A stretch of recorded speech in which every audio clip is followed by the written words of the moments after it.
ನಮಸ್ತೆ. ಕೃಷ್ಣ ಉಗಂದ್ ತೋಟಗಾರಿಕೆ ಇಲಾಖೆ ಕೊಪ್ಪಳ ಜಿಲ್ಲೆ ಉಪನಿರೀಕ್ಷಕ ಕೆಲಸ ಮಾಡ್ತಾ ಇದ್ದೀನಿ.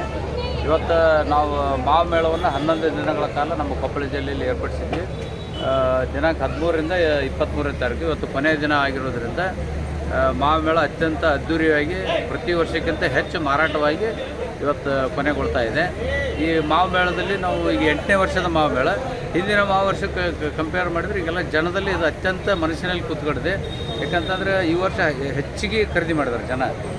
ಈ ವರ್ಷ ಬರಗಾಲ ಇದ್ದರೂ ಇವತ್ತು ಮಾವು ಇದು ಕಡಿಮೆ ಇದ್ದರೂ ನಮ್ಮದು ಏರಿಯಾ ಹೆಚ್ಚಾಗಿರೋದ್ರಿಂದ ನಾವು ಜನರ ಇದನ್ನು ಮುಟ್ಸೋಕೆ ಆಗಿದೆ ನಮಗೆ. ಈ ಮಾವು ಮೇಳದಲ್ಲಿ ನಮ್ಗೆ ಈಗಾಗಲೇ 230 ಟನ್ಗೂ ಹೆಚ್ಚಿನ ಮಾವನ್ನು ಜನ ಖರೀದಿ ಮಾಡಿದರೆ 190 ಕೋಟಿಗೆ 1,90,00,000ಕ್ಕೂ ಹೆಚ್ಚಿನ ವಹಿವಾಟು ಇಲ್ಲಿ ನಡೆದಿದೆ. ಇಲ್ಲಿ ಮುಖ್ಯವಾಗಿ ಹೆಚ್ಚಾಗಿ ಇದಾಗಿರ್ತಕ್ಕಂಥದ್ದು ಕೇಸರ್ ಮತ್ತು ದಶೇರಿ. ಇದು 150 ಟನ್ಗೆ ಹೆಚ್ಚಿನ ಮಾವನ್ನು ಜನ ಖರೀದಿ ಮಾಡಿದರೆ, ಉಳಿದಂತೆ ದಶೇರಿ, ಬೇನೇಶ, ತೋತಾಪುರಿ ಉಳಿದಂತೆ ಎಲ್ಲ ಮಾವಿನ ತಳಿ ಹೆಚ್ಚಿನ ಆಕರ್ಷಣೀಯವಾಗಿ ಎಲ್ಲರ ಮನದಲ್ಲಿ ಉಳಿತು. ಮುಂದಿನ ದಿನಗಳಲ್ಲಿ ನಮ್ಮ ಮೇಜಾಕಿ ಈಗೆಲ್ಲ ಸಾಕಷ್ಟು ಜನ ಬೆಳೀತಾ ಇದ್ದಾರೆ.